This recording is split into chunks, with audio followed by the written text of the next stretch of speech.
ये आम आदमी पार्टी है नरेंद्र मोदी जी, ध्यान से सुनना। आंदोलन के कोख से पैदा हुई पार्टी है।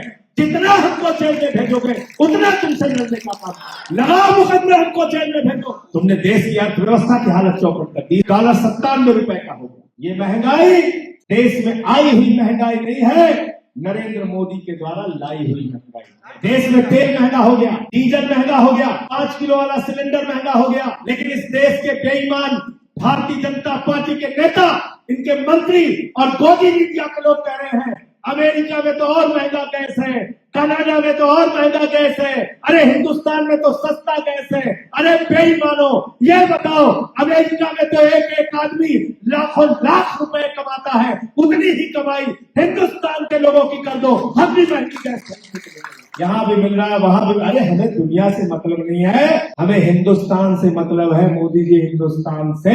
और तुमने अपनी हालत कर ली है। तुम्हारी हालत तो देख के दया आती है देश के प्रधानमंत्री की हालत देख के। ट्रंप कहता है उठ जाते, बैठ जाते, खड़े हो जाते, बैठ जाते। ये कोई देशभक्त नहीं है, ये अडानी भक्त है, ये पूंजीपतियों के भक्त है।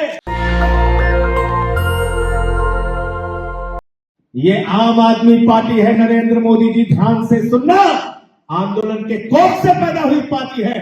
जितना हमको जेल में भेजोगे उतना तुमसे लड़ने का काम करें।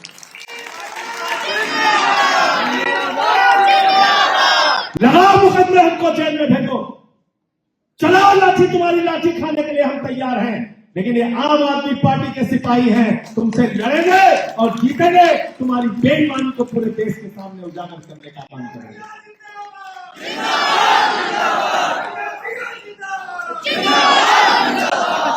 तुमने देश की अर्थव्यवस्था की हालत चौपट कर दी, स्कूलों की हालत चौपट कर दी, अस्पतालों की हालत चौपट कर दी। आज $97 97 का हो गया। प्रधानमंत्री कहते थे डॉलर जब मजबूत होता है, रुपया जब गिरता है तो देश की साख गिरती है। आज बताओ $97 का हो गया। डॉलर कितनी साख गिर रही हिंदुस्तान की। देश में तेल महंगा हो गया, डीजल महंगा हो गया, 5 किलो वाला सिलेंडर महंगा हो गया, 19 किलो वाला कमर्शियल सिलेंडर महंगा हो गया, आज 29 रुपए घरेलू सिलेंडर महंगा हो गया। लेकिन इस देश के बेईमान भारतीय जनता पार्टी के नेता, इनके मंत्री और गोदी मीडिया के लोग कह रहे हैं अमेरिका में तो और महंगा गैस है, कनाडा में तो और महंगा गैस है, अरे हिंदुस्तान में तो सस्ता गैस है। अरे बेईमानो, ये बताओ अमेरिका में तो एक एक आदमी लाखों लाख रुपए कमाता है, उतनी ही कमाई हिंदुस्तान के लोगों की कर दो, हम भी महंगी गैस खरीदने के लिए तैयार हो नहीं तैयार हो बताओ। वहां पता है कितनी प्रति व्यक्ति आए हैं? लाखों लाख है। उतनी हमारी भी कर दो, उतनी हमारी भी कर दो, हम भी महंगी गैस खरीद लेंगे। जब महंगाई बढ़ानी होगी तो कहेंगे वहां अमेरिका में भी ज्यादा दाम का मिल रहा है गैस, कनाडा में भी मिल रहा है, यहां भी मिल रहा है, वहां भी। अरे हमें दुनिया से मतलब नहीं है, हमें हिंदुस्तान से मतलब है। मोदी जी हिंदुस्तान से। और तुमने अपनी ये हालत कर ली है। तुम्हारी हालत तो देख के दया आती है देश के प्रधानमंत्री की हालत देख के। ट्रंप कहता है उठ जाते, बैठ जाते, खड़े हो जाते, बैठ जाते। देश में महंगाई, मेरे दोस्तों याद रखना, ये महंगाई देश में आई हुई महंगाई नहीं है, नरेंद्र मोदी के द्वारा लाई हुई महंगाई है। कैसे लाई हुई महंगाई है? कैसे लाई हुई महंगाई है? कैसे लाई हुई महंगाई? डीजल और पेट्रोल, कच्चा तेल कहां से आता है? ईरान से, रूस से सस्ता तेल हमें मिलता है। सस्ता में तेल मिलता है। ईरान हमको 60 दिन की उधारी देता था, ईरान हमको सस्ता तेल देता था।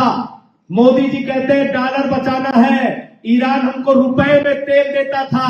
ईरान से हिंदुस्तान तेल आने में 7 से 10 दिन लगता है। रूस हमको सस्ता तेल देता था, रूस से हिंदुस्तान में तेल आने में 20 से 25 दिन लगता था। लेकिन मोदी जी को डांटा ट्रंप ने, बोला है रूस और ईरान से तेल खरीदना बंद। बोले जी हुजूर बंद। जनता करे अरे मोदी जी हम लोग लाइन में लगे, ध्यान रखो हमारा। बोले कुछ नहीं, ट्रंप ने कहा है बंद। अरे बोले साहब हमें सस्ता चाहिए तेल, करे कुछ नहीं, ट्रंप ने कहा है बंद। तो बोले कहां से खरीदोगे मोदी? कह रहे हम वेनेजुला से खरीदेंगे। कहां से? वेनेजुला। कितने दिन में आता है वहां से तेल मालूम है? 56 से 60 दिन में तेल आता है। 56 से 56 चोरी हो गए हैं। तो 56 से 60 दिन लगता है वेनेजुला से, और 50 से 55 दिन लगता है अमेरिका से। तो अभी नरेंद्र मोदी को जब ट्रंप ने डांटा तो मोदी जी ने वेनेजुला से तेल खरीदना शुरू कर दिया और अमेरिका से तेल खरीदना शुरू कर दिया। और वेनेजुला का तेल इतना घटिया होता है, उसको रिफाइन करने के लिए हिंदुस्तान में कोई भी रिफाइनरी है नहीं, सिर्फ एक है जामनगर। जामनगर में किसकी है? अंबानी की। और कोई रिफाइनरी है ही नहीं जो उस तेल को रिफाइन करे, और चंद कहीं होगी तो मुझे नहीं मालूम। तो महंगाई देश के अंदर लाई गई है। आपको नहीं पता था, हमको नहीं पता था, लेकिन नरेंद्र मोदी को पता था। स्टेट ऑफ हार्मोज से हिंदुस्तान की जरूरत का 50% गैस, 60% कच्चा तेल गुजरता है। तो मैं मोदी जी से कहना चाहता हूं, मैंने संसद में भी कहा था, मोदी जी अगर ईरान आपका दोस्त था, हिंदुस्तान की जरूरत का तेल और गैस वहां से आता था, तो तुमको क्या जरूरत थी? कूद के 3 दिन पहले इजराइल पहुंच गए, बोले हमको मेडल करना, मेडल।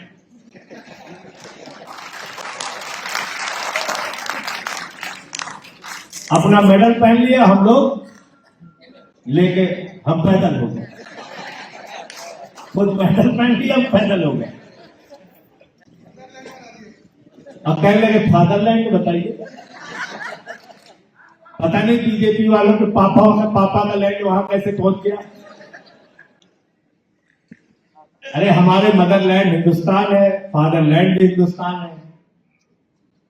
बीजेपी वालों के पापा का लैंड हो गया इजराइल। गलत तो नहीं कह रहा हूं? जब मोदी ने कह दिया तो बीजेपी वाले मानेंगे? मानेंगे नहीं मानेंगे?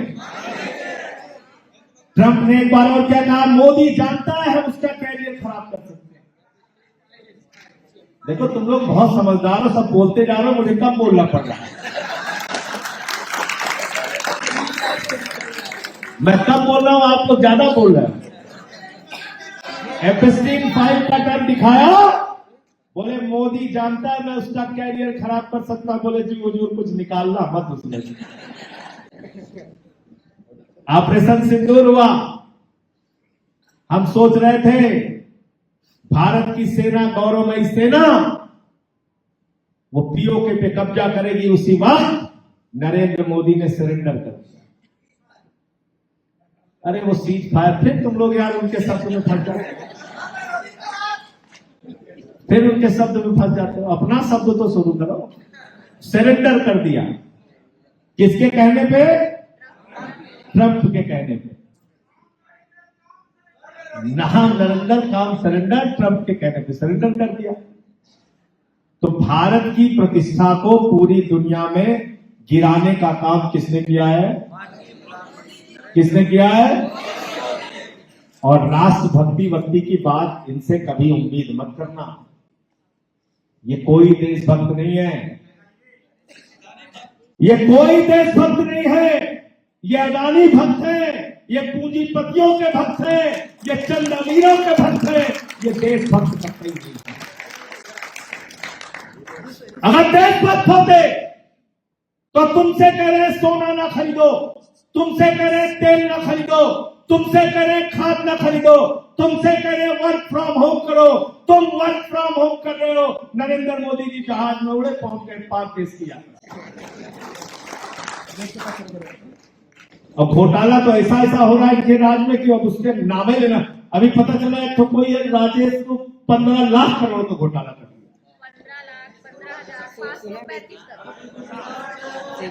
अपने कागज में दिखा दिया 15 लाख करोड़ रुपए का हमने बाहर भेजा है, उसमें पता नहीं कितने टैक्स की हेराफेरी कर दी, उसने पता नहीं कितना इंश्योरेंस का LIC का पैसा मार दिया, पता नहीं हजारों करोड़ का घोटाला।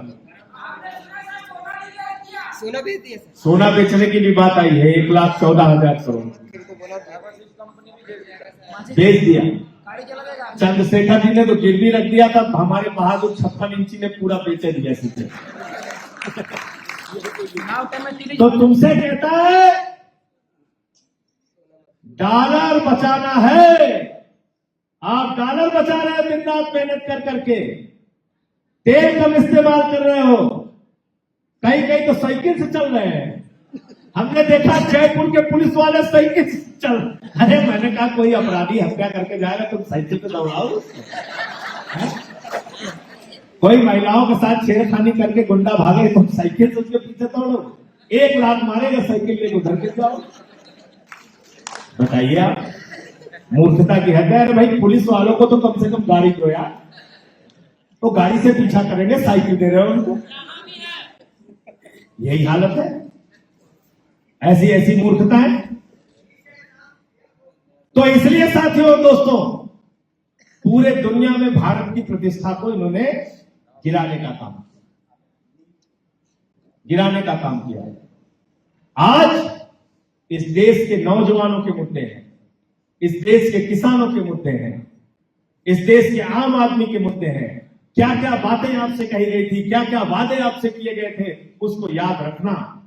आपसे कहा गया था इतना काला धन लाएंगे, हर आदमी के खाते में कितना जमा हो जाएगा। उसके बाद कहने लगे, हमारी बहनों ने 1,500 का नोट रखा था अपने पति से छिपा के संदूक में कि बेटी की शादी में काम आएगा, मकान बनवाने में काम आएगा। नरेंद्र मोदी जी ने कहा माताओं बहनों यही काला धन है, निकाल के लाइन में जमा कर दो, उसको जमा कराएंगे। काला धन 3 गुना बढ़ गया इनके राज में। फिर बोले 2 करोड़ नौजवानों को नौकरी हर साल देंगे। तो 12 साल में 24 करोड़ नौकरी मिलना चाहिए था कि नहीं मिलना चाहिए? बताओ, जैसे मोदी जी पूछ रहे हैं मैं ऐसे पूछ ले रहा हूं। भाइयों बहनों, मिलना चाहिए था कि नहीं मिलना चाहिए था? मिला 24 करोड़ नौकरी, 24,000 नौकरी भी नहीं दिया। 24,000 नौकरी भी नहीं दिया। हमारे यहाँ यूपी में गए तो बोले नौजवानों क्या चाहिए, बोले रोजगार, बोले क्या चाहिए, बोले रोजगार, बोले क्या चाहिए, बोले रोजगार, बोले गोबर से तुमको रोजगार। किससे रोजगार देंगे? छत्तीसगढ़ वालों को तो नहीं बोला ना? अच्छा, यहाँ भी गोबर से दे रहे। अच्छा, वो भूपेश बघेल ने बोला, तो दोनों गोबर से रोजगार दे रहे हैं आप। ये गोबर से रोजगार देने वालों को यहां से अलविदा करो, यहां से विदा करो। आम आदमी पार्टी वालों को लाओ, आम आदमी पार्टी आपको रोजगार देगी। आम आदमी पार्टी आपको नौकरी देगी। लाखों करोड़ों नौजवानों का पूरे हिंदुस्तान में भविष्य बर्बाद करने का काम भारतीय जनता पार्टी ने किया। 93 पेपर लीक हुए इनके शासन में, 93 पेपर लीक। इनको हटाओ इस देश से, इनको हटाइए इस देश से। और नौजवानों का शासन चाहिए, नौजवानों की सत्ता में भागीदारी चाहिए, और एक ऐसी सरकार चाहिए जो पेपर लीक होने पर पेपर लीक करने वाले को पूरी जिंदगी जेल के अंदर सड़ाने का काम करे। ऐसी सरकार चाहिए। नरेंद्र मोदी के शासन में क्या हुआ? 2024 में नीट का पेपर लीक हुआ, 55 लोग गिरफ्तार किए गए। 90 दिन तक सीबीआई चार्जशीट दाखिल नहीं कर पाई और सारे के सारे लोग छूट के बाहर हो गए। इसका मतलब पेपर लीक हजारों करोड़ की रिश्वतखोरी का धंधा है। पेपर लीक आपके भविष्य के साथ खिलवाड़ करके हजारों करोड़ों की कमाई करने का धंधा है। इस पेपर लीक के खिलाफ भी आपको आवाज उठानी पड़ेगी। तो छत्तीसगढ़ के मुद्दे तय करो, छत्तीसगढ़ के संगठन का निर्माण करो, छत्तीसगढ़ का गांव-गांव में संगठन बनाओ, शहरों के वार्डों के अंदर संगठन बनाओ, और एक मजबूत संगठन का निर्माण करके दिसंबर में पहला चुनाव आपका नगर निगम और नगर पालिका का आ रहा है, उस चुनाव में अपना झंडा गाड़ने का काम करो, पहली शुरुआत करो। पानी के लिए लड़ाई लड़ो, बिजली के लिए लड़ाई लड़ो, स्कूल के लिए लड़ाई लड़ो, और सबसे ज्यादा जरूरी है आदिवासी की जमीन को बचाने के लिए लड़ाई लड़ो, जल जंगल जमीन की लड़ाई लड़ो। इस लड़ाई में जहां कहीं भी आप हमारी जरूरत समझेंगे, आपके साथ कंधे से कंधा मिलाकर रहूंगा। लेकिन एक ही बात आपसे कहना चाहता हूं, अब अगर जुटना तो पीछे मुड़ के मत देखना। मुकेश रावत जी भी है और सारे साथी मिलकर आज मुझसे टीवी चैनल वाले कह रहे थे आंदोलन में आपकी पार्टी नहीं दिखती, मुझे थोड़ा कष्ट हुआ। मैं आपसे कहना चाहता हूं, ये आंदोलन के कोख से निकली हुई आम आदमी पार्टी है, किसी को डरने की जरूरत नहीं है। इससे लड़ना और लड़ के अपना हक लेना। सत्ता में रहेंगे तो लोगों के लिए काम करेंगे, विपक्ष में रहेंगे तो उनकी लोगों की आवाज उठाने का काम करेंगे, सड़क पे रहेंगे तो लाठी डंडे और मुकदमे झेल कर भी जनता की आवाज को उठाने का काम और उनका हक दिलाने का काम। करना नहीं करना, हाथ उठा के बताओ। करना है कि नहीं करना है, सब लोग हाथ उठा के बताइए। तो मजबूत संगठन बनाइए और संगठन बना के पहला चुनाव जो आ रहा है उसकी तैयारी कीजिए, और साथ ही साथ अपनी शक्ति ऐसी बनाइए कि मतदाता को यकीन हो जाए भारतीय जनता पार्टी का विकल्प आम आदमी पार्टी ही है। देश की सबसे तेजी से बढ़ने वाली पार्टी आम आदमी पार्टी है। 3 बार हम दिल्ली में सरकार में रहे, एक बार 49 दिन की, 2 बार 5-5 साल।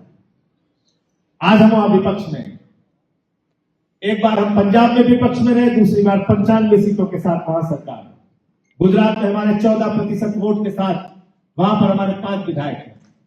गोवा में 6.5% वोट के साथ 2 हमारे विधायक हैं। जम्मू कश्मीर जैसे राज्य में हमारा नौजवान मेहराज मलिक वो विधायक है और लड़ाई लड़ने का काम कर रहा है, जेल में होकर आया। कैटर बसेवा जेल में होके आए, गोपाल इटालिया जेल में होके आए, सुल्तान जेल में होके आए। जेल, लाठी और मुकदमा आम आदमी पार्टी के कार्यकर्ताओं का हौसला नहीं रोक सकता, याद रखना। मजबूती से लड़ना है, काम करना है, और हमारा तो चुनाव निशान ही क्या है? क्या है? झाड़ू। बहुत काम की चीज होती है। जनता को अगर एक बार यकीन हो गया कि छत्तीसगढ़ में आम आदमी पार्टी चुनाव जीत सकती है, तो याद रखना पूरे छत्तीसगढ़ में सिर्फ और सिर्फ झाड़ू चलेगी, झाड़ू झाड़ू झाड़ू। घर की सफाई करनी हो तो क्या चाहिए? गांव की सफाई करनी हो तो क्या चाहिए? शहरों की सफाई करनी हो तो क्या चाहिए? छत्तीसगढ़ की सफाई करनी हो तो क्या चाहिए? और देश की सफाई करनी हो तो क्या चाहिए? और किसी के दिमाग का भूत उतारना हो तो क्या चाहिए? देखे हो कि नहीं हमारे गांव में पूरे 4 लोग टंगड़ी पकड़ के ओझा के पास लेके जाते हैं, किसी को भूत सवार हो जाता है, ओझा उसको मार झाड़ू मार झाड़ू मार झाड़ू उसका भूत उतार देता है। हाँ, केजरीवाल का झाड़ू मार मार के इनका भूत उतारने का काम करना है। करना नहीं करना बताओ? करना है ना? सब लोग तैयार हो ना? तो मैंने आपसे लंबी बातचीत की, लेकिन छत्तीसगढ़ में समस्याएं बहुत है, और छत्तीसगढ़ के भविष्य के लिए, इस देश के भविष्य के लिए आम आदमी पार्टी को गांव-गांव तक पहुंचाना होगा, और आम आदमी पार्टी का झंडा छत्तीसगढ़ में बुलंद करना होगा। आप सबका बहुत बहुत शुक्रिया, बहुत बहुत धन्यवाद, इतने धैर्य से आपने बातों को सुना। नेशनल दस्तक की आपसे गुजारिश है कि अगर इसको बचाना चाहते हैं तो नेशनल दस्तक को सब्सक्राइब करने के लिए रेड कलर के सब्सक्राइब बटन को दबाएं, फिर बेल आइकन की घंटी दबाएं। नेशनल दस्तक को बचाने के लिए बहुत जरूरी है कि हर खबर को शेयर करें, लाइक करें, कमेंट जरूर करें।